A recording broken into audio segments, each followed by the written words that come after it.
You get there ahead of me this morning. Thanks, guys. You know, I think everybody loves, or most everybody loves, a good party. A good celebration. Maybe it's for New Year's Eve and you like to stay up and ring in the New Year's with your noisemakers or whatever your tradition is, or a birthday. A birthday party is a great thing, at least when you're a kid. As we get older, maybe we don't enjoy them quite as much.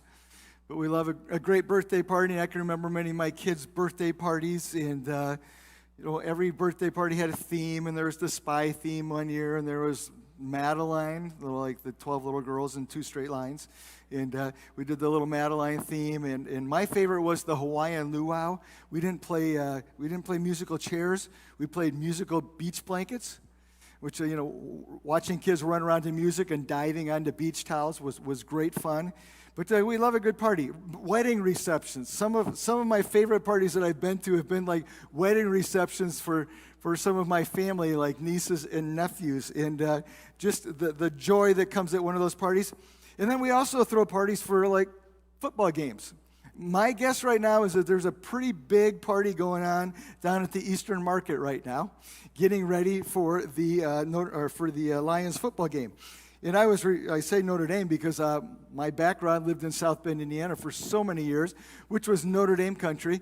And I remember the day when I finally had the realization. I was walking into a game, and I was like, all these people were having their tailgate parties. I'm like, if they don't wrap this up pretty soon, they're going to miss the game. And then it dawned on me, they're not going to the game. They just came, parked at the stadium there, got out their coolers and their grills, and they were just having a party for the event. And maybe, they'd listen to it on the radio or maybe hook up a TV somehow and watch the game, but they were there for the party. And parties are a big thing, and sometimes we see, parties as a negative too. Talking about Notre Dame, one of the things they didn't have there is they didn't have all the Greek houses, so they didn't have the fraternities and sororities, and they tried to really limit the amount of partying that escaped out into the community because they thought that was a bad, image for the community. So the kids would throw parties in their dorms.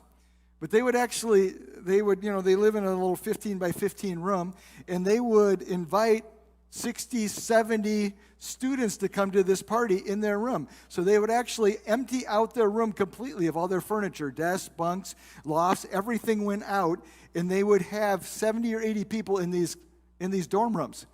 Now that doesn't sound like a party to me. It just sounds like a long time spent in an elevator.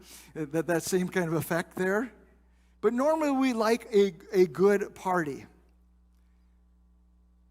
because parties are about celebration, and parties are about setting aside the cares of the day and the things that weigh us down, and just putting those on hold for a minute so that we can actually enjoy some things in life. Parties are about camaraderie. I mean, you don't really have a party by yourself unless it's a pity party. But we don't really have a party by ourselves. We always want other people to come and enjoy the moment with us, and we enjoy them in that moment. And of course, parties are about good food too. And all of us like to eat. And so we talk about the party a little bit because we're talking about this series that we're doing right now, or this theme for the year, the table. And this series, even right now, called Everyone Eats. And so today we're going to be talking about, you guessed it, we're going to talk about a party, and it shows up in Matthew chapter 9. It's interesting to note that we're not the only ones who like a good party.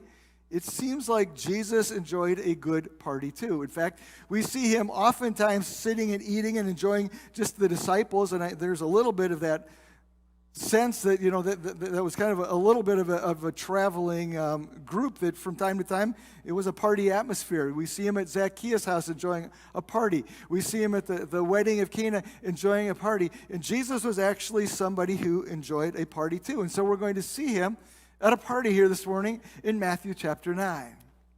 But let's just say that you have been drafted to host a party today. So it's your job to have the party. Well, the first thing is you got to figure out the venue, right? Where are we going to do this party? And then we've got to figure out, well, is this party going to have a theme? If it's going to have a theme of some sort. And then we've got to sort out, okay, what is, maybe this party is because of an event.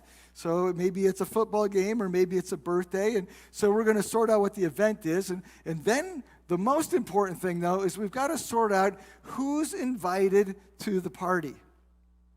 Who's invited to the party? And that could be a little bit tricky, can't it? One of the favorite movies that our family likes to watch, and it's getting to be quite old now, is The Father of the Bride with Steve Martin. And there's a scene in that movie when they're planning the reception for the wedding and who they're going to invite to the wedding. And they're going through this list, and who not. And I still have in my mind Steve Martin or George Banks, whichever name you want to give him there. He says, Harry Kirby. Didn't Harry Kirby die last year? Yes! Meaning he didn't have to invite him to the reception there, which is kind of like, doesn't quite work, but still have that in my mind there. But today we look at a story where Jesus wasn't responsible for the invite list. He just happened to be on the invite list. And so let's read about that here in Matthew chapter 9. This is a story that shows up in both Mark and in Luke as well. But this is a story about Matthew, so we're choosing to read this from Matthew's perspective because he's actually telling this story about himself. And we're going to read I'm going to read from the New Living Translation today. Don't usually use a different translation, but if you've got that on your phone device and you want to switch over to the NLT, you can do that. But as we read through this story, I want you to notice 6 things. First of all, I want you to notice what Jesus saw. Then I want you to notice what Jesus said. Then I want you to notice what Matthew did. Then please notice what Jesus did, what the Pharisees asked, and then finally what Jesus said, this time not to a different group of people. But let's read together. We're going to read through this whole story. It's not long. And then I want to go back and break it down as we look at those 6 ideas there. As Jesus was walking along, he saw a man named Matthew sitting at his tax collector's booth. "Follow me and be my disciple," Jesus said to him. So Matthew got up and followed him. Later, Matthew invited Jesus and his disciples to his home as dinner guests, along with many tax collectors and other disreputable sinners. But when the Pharisees saw this, they asked his disciples, "Why does your teacher eat with such scum?" When Jesus heard this, he said, "Healthy people do not need a doctor, it's sick people who do." Then he added, "Now go and learn the meaning of this scripture. I want you to show mercy, not offer sacrifices. For I have come not to call those who think they are righteous, but those who know they are sinners." And I love how this translation puts that last verse. "For I have come not to call those who think they are righteous, but those who know they are sinners." So let's walk back through this story here and identify those 6 things that I mentioned there to start with. Verse number 9, reading that again, as Jesus was walking along, he saw a man named Matthew sitting at a tax collector's booth. He saw a man. Now, if you read this story in Mark, if you read this story in Luke, we see that he saw a tax collector. But in Matthew's account, Matthew says he saw a man. And I think that's really, really interesting because everybody else in the world probably saw Matthew as a tax collector. And of course, tax collectors were known as being somewhat traitorous to the Jewish faith because they worked for the Roman government.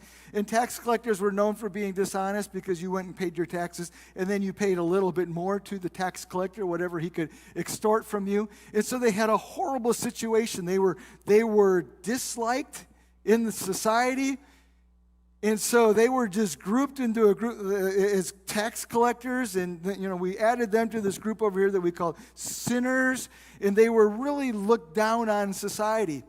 And so most people would have looked at Matthew and said, "Oh, he's just a tax collector," and labeled him as that. But what does Matthew say? When Jesus looked at him, he said, he saw a man. He saw a man who wasn't just what he did. He saw a man who wasn't just his past. He saw a man who wasn't just the label that had been placed on him, whether earned or not.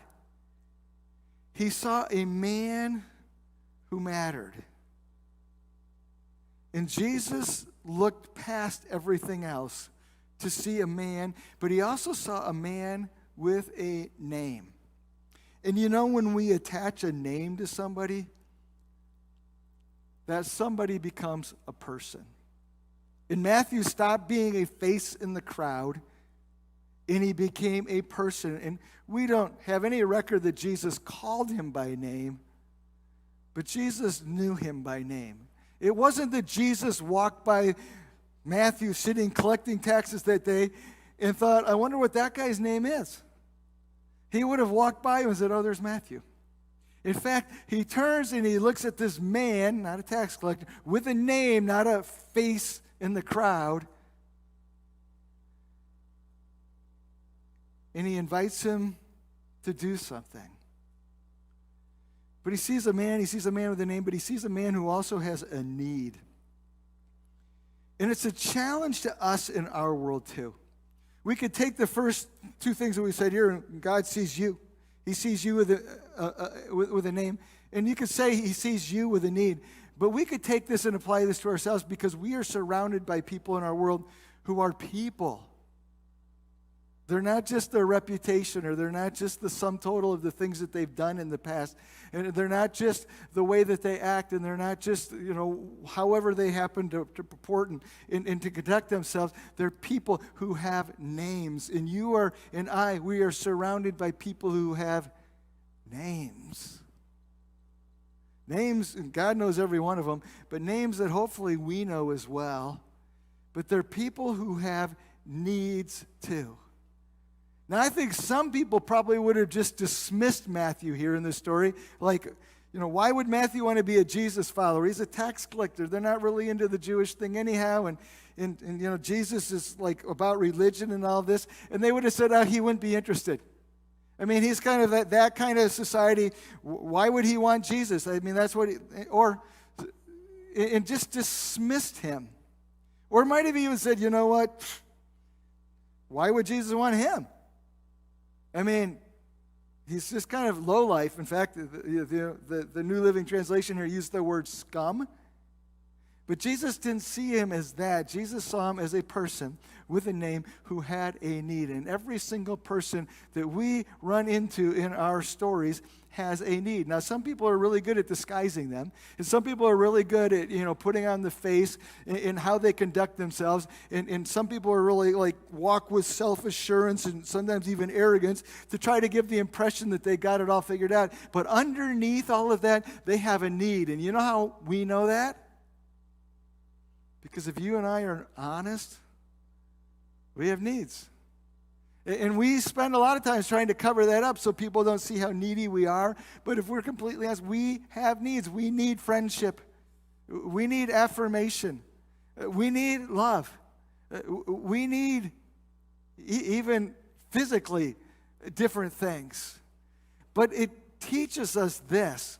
We need to see people as people with names and with needs. And we need to get to know these people. And these people may live next door to us. These people may work on the same floor with us. These people may sit in the classroom with us. These people may sit next to us in the stands. These people are the ones who may seat you and take your order and bring your meal. These may be the people that you run into often in life that drive you a little bit crazy. These may be the people that you walk into occasionally, and you just kind of don't even think about them. But we are surrounded with people who have needs and who have names, and we need to be paying attention. So when the rest of the world walked by a tax collector and maybe turned up their nose or looked the other direction or just kind of blew that tax collector off, Jesus stopped and looked at somebody and said, hey, what? Follow me. And that's what the next thing we see here is what Jesus says. He says, follow me. Be my disciple. The idea was that Jesus was actually choosing him. It wasn't like they were playing a game of, get in line and see where I go. When he said, follow me, he was acting as the rabbi, as the teacher. And the teacher of those days would try to build a following. And so they would recruit the best of the best and the prime candidates. And the teacher that you followed, that gave you, some level of esteem because, I follow this rabbi or this teacher. Ooh. But it also worked in the other direction too. The rabbis were very careful in who they chose because that gave esteem to them too. Oh, that's your follower? Ooh. And so what Jesus does as the teacher is he picks the one that nobody else would pick and says what? Follow me. Come be taught by me. Come learn from me. But it's interesting what Jesus said. Jesus didn't say, hey, you know what, Matthew, give everything up, change your ways, take a different path, get a good shave, throw some cologne on, and then come follow me. He's just like, come on, I'll take you as you are. And that's the invitation that comes to all of us from Jesus Christ, is he looks at us with people with names, with needs, and he says, hey, come follow me. Just come follow me. And sometimes we make this whole idea of following Jesus, or we use this term salvation. Sometimes I think we make it a whole lot more complicated than what it needs to be. When Jesus just says, I want you to follow me. Now, a lot of times we even, I grew up in a setting where it was very formulaic. In fact, here's what we needed to do. If you want to follow Jesus, you need to pray this prayer. And I don't really have a problem with that. But that prayer is only indicative of the idea that I am choosing to follow Jesus. But sometimes we've made that prayer the big thing. And I don't know how many times, and especially in my past, I led people in the sinner's prayer who never became Jesus' disciples. The simple truth is Jesus is looking for people who are willing to follow him. Now, understanding that, there's something that comes with that. But it's really simple, actually. Just follow Jesus. And if you come this morning and you're just exploring this whole faith thing, it's this simple. Will you follow Jesus? We need to understand how simple faith really is and how simple faith can be. Well, the next thing that we see here is what Matthew did. Matthew got up and followed him. And if you read this story in Luke, it says that Matthew forsook all. He walked away from his profession. He walked away from the table there where he's collecting taxes. He walked away from his old life and he said, you know what? I'm going to follow Jesus. He left behind the tax collector life. He left behind the depend on yourself life. He left behind the look out for number one life, which he was pretty good at. He also left behind the secure life. He left behind the financially stable life. He left behind the this is where all my friends are life. He left behind the this is the only thing I've ever known life. He left all of that behind so that he could follow Jesus. Now, this invitation is simple. Follow me. The decision, not so much. Because if we're going to follow Jesus, that means that we're going to leave this and we're going to go here. And that's the invitation that comes to all of us. And that's a hard decision, but that's the decision that Matthew makes. But that's not the only thing that he did. So first of all, he followed Christ. But secondly, look what he does here in verse number 10. Later, Matthew invited Jesus and his disciples to his home as dinner guests, along with many tax collectors and other disreputable sinners. What does Matthew do? He throws a party. Matthew throws a party. Now, the question is, who's on the invite list? So, on the invite list to Matthew's party are his co-workers, which are all a bunch of swindlers, and then his friends that were known as disreputable sinners. So this is a pretty rough crowd. So it's not like he's, inviting the upper echelons of society. He's bringing in, the people off the streets and the people that are kind of living rough and whatever. He says, hey, come to a party. But he's not done with his invite list because who else gets invited? Jesus and his disciples, who really didn't live like these guys over here. It wasn't like they were all the same. And they all get invited to this party. Well, if I'm hosting a party, that's kind of a funny invite list because there's going to be a little bit of tension, don't you think? Of all these guys that walk in there who are really some rough characters, and I mean, all the different things that they're talking about in the conversation and the language and all of that. And in walk the other door here is Jesus and disciples, and I'm like, I wonder if even as like Jesus' disciples, and it doesn't tell us this, I'm just surmising, is like, oh, I didn't know they were going to be here. And they kind of back into a corner like, this is going to be awkward. And you can kind of like maybe sense that there could be some tension in the room. Although I don't think there was, because somehow Jesus walked into that party, and you know what he saw? He saw a bunch of people who had names and who had needs. And when you see people with names and with needs, it starts to change the equation. But Matthew has invited these two groups, and they come to meet each other. But the key word, what I just said there, is Matthew had invited them to come.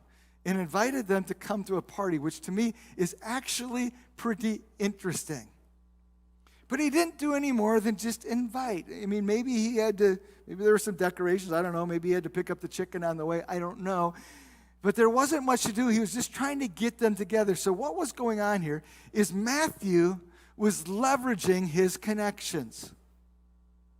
So Matthew was in this life over here. He left it behind and he followed Jesus. But you know what he refused to leave behind is the people who were in it with him.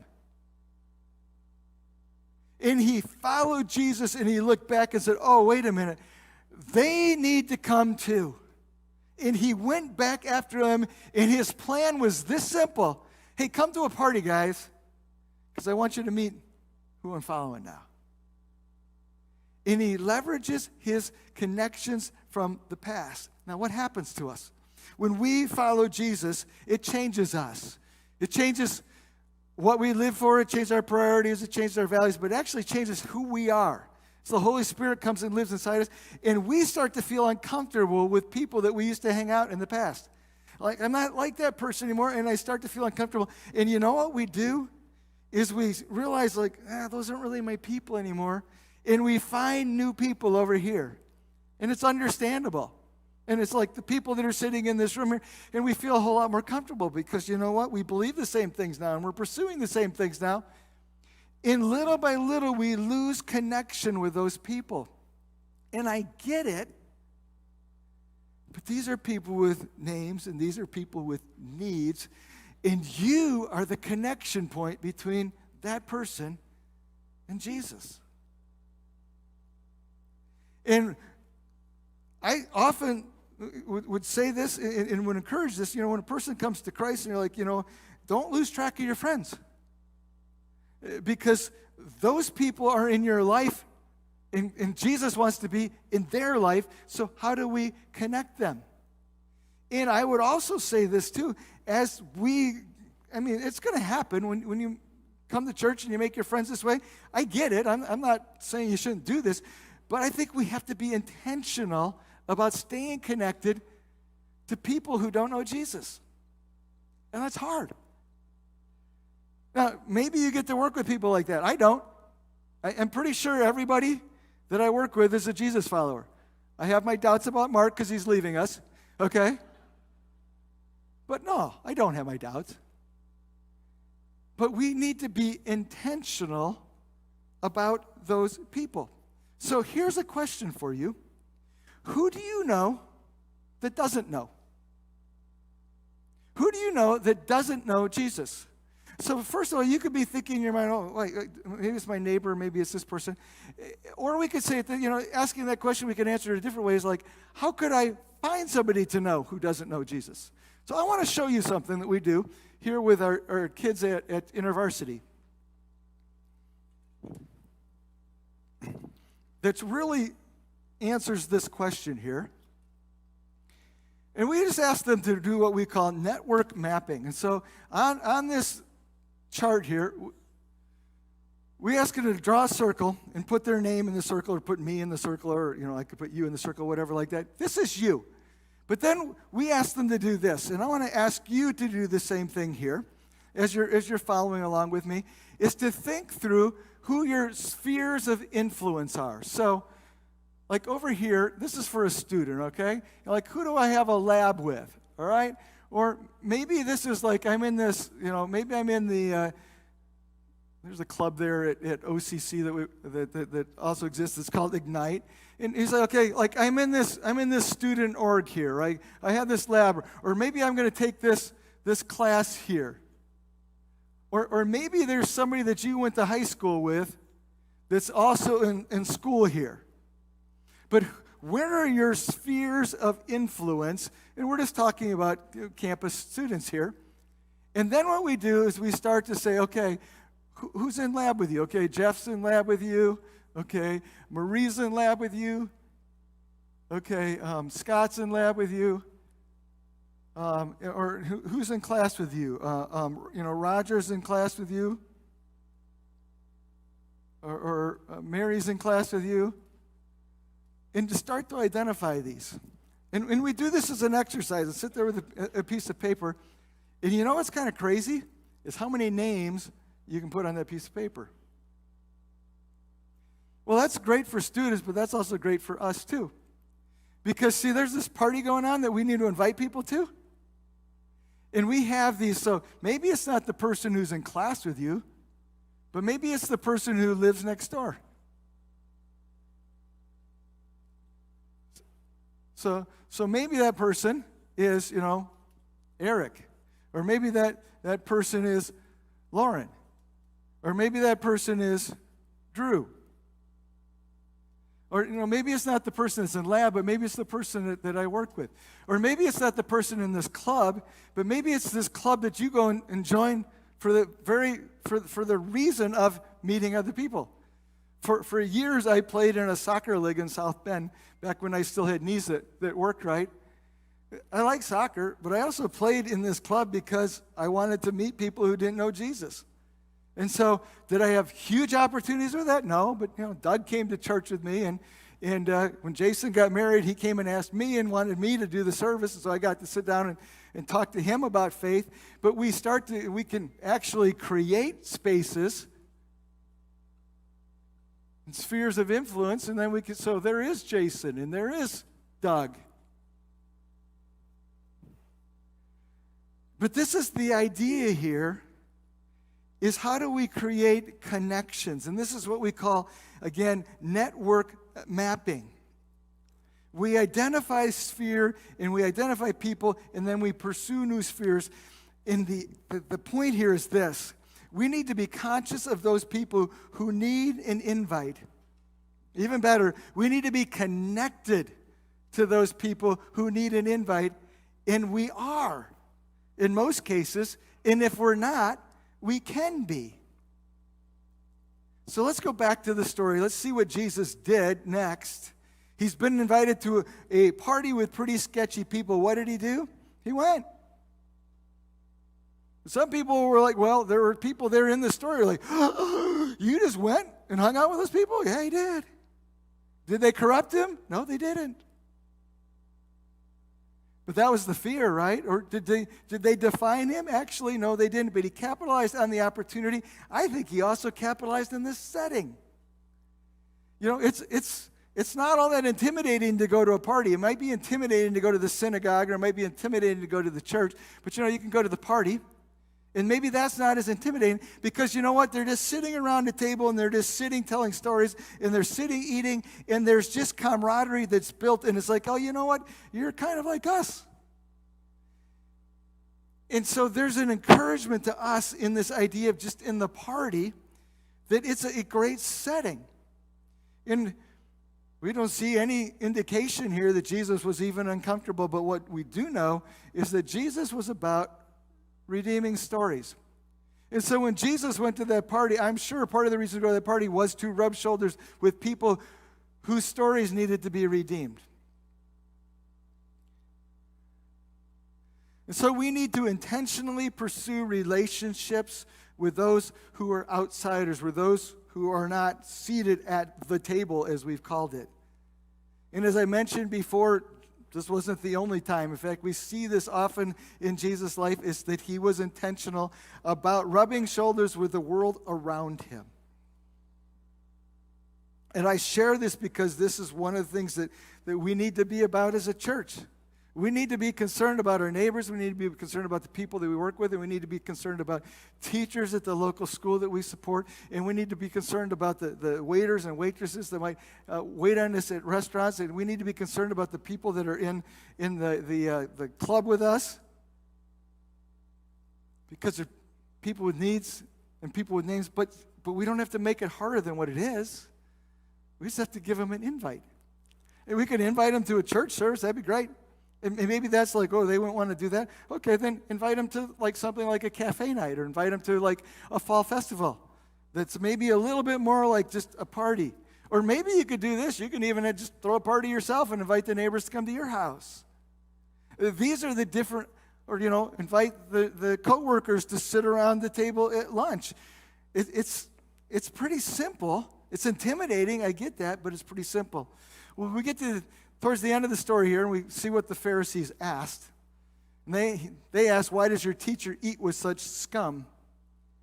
They thought that the sinners defiled them and that the sinners would define him, and that his spirituality was actually suspect. In other words, Jesus, how can you be righteous and hang out with such riffraff? Jesus' answer is like, you know what, you guys, you don't get it. You don't get it. It's like, I'm going there for them, because I care about them, and I'm going with that perspective. And we need to have this perspective. We need to realize that we can't really know the heart of God until we care about the souls of men. See, Jesus had to go to that party. Why? Because God cared about the people at that party. And we need to care about the people who are around us. And then we finish up by seeing what Jesus said to the Pharisees, and in the process said it to us. When Jesus heard that, he said, healthy people do not need a doctor, sick people do. What a great line. Like, I'm a doctor, so I go to the hospital. And that's what I'm here to do. We don't wait for when you go to the hospital, they're not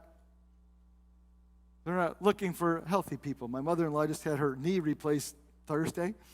They don't really go in and operate on people whose knees are healthy. Like, you know what? Let's give you an artificial one just in case it goes bad. They wait for you. But that's what Jesus says, like, you know what? This is why I'm here. I'm here for unhealthy people. I'm here for hurting people. I'm here for people who need a doctor. And then he added this. Now go and learn the meaning of this scripture. I want you to show mercy, not offer sacrifices. Go and learn what this means. What does this mean? I want you to show mercy and not offer sacrifices. In other words, I want you to care more about people and their needs than you do about performing your spiritual rituals. If you can go to the synagogue or the temple every week and go through your motions of religion and worship, and yet you don't care about these people over here, I'm not impressed. God's not impressed.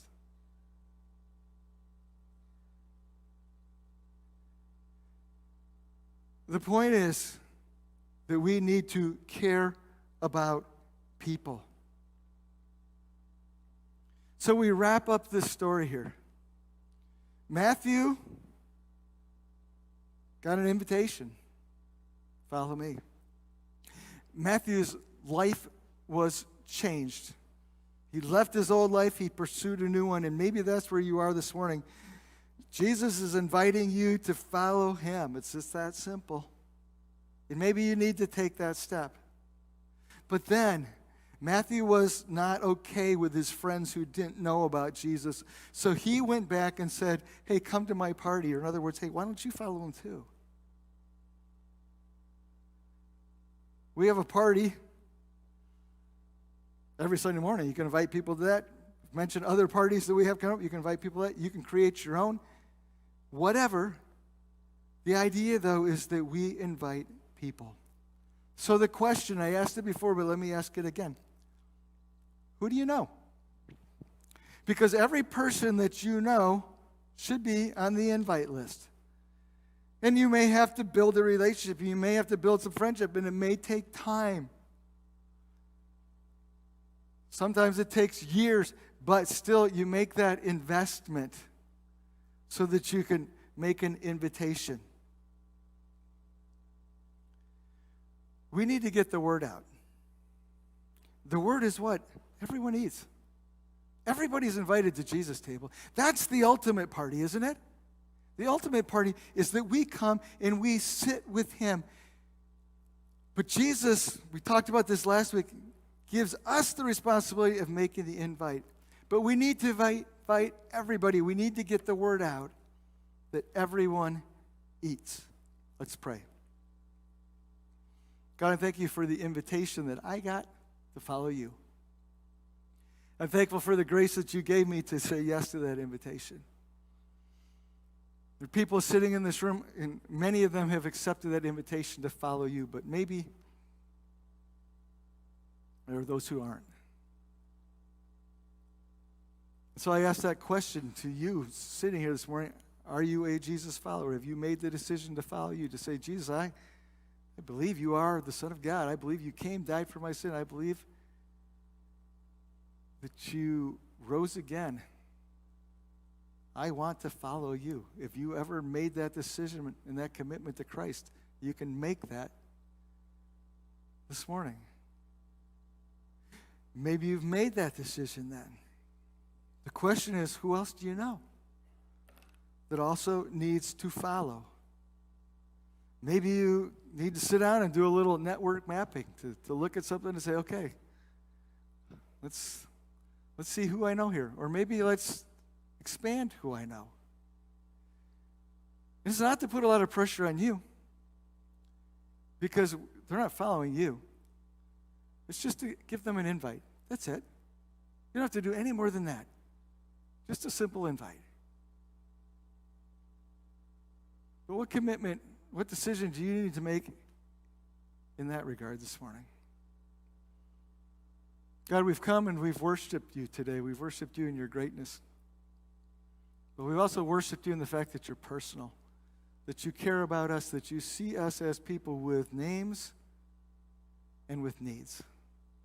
As we go from here this morning, I pray as we walk out into our spheres of influence this week, that you would remind us through your Spirit of the people around us who have names and who have needs. And I pray that you would empower us to be the ones who invite them to the party. And we pray this in Jesus' name. Amen. On your way out this morning, we'll be doing this every week. The ushers will be there with a handout for you. If you didn't get a magnet last week, we have more of these. The idea is to take this home, put it on your refrigerator, and then your take-it-home paper that you get every week, you can just stick that right underneath your magnet. So on my refrigerator last week, it said, what did it say? It was about being invited. Who invited you? The Master. God invited us to the table and taking some time to relive that moment, but also the person who invited you. This week, it's going to say, who do you know? And it's actually a little sample of what we just drew on the marker board here. And I would invite you and encourage you to actually do that. And it's kind of little, I admit, on the sheet of paper that you're going to get. But you can put that on your refrigerator's reminder. But if you need to, grab a bigger piece of paper and start to do this. And you know what? If you can just find one person to invite, that would be a great first step. Let's stand together. Thanks so much for coming. We're going to be back next week talking about everyone eats. And we're going back to the passage we looked at last week in Luke chapter 14. But now we're going to look at the first part of that next week when we all come back. You're dismissed. Have a great day, and go Lions.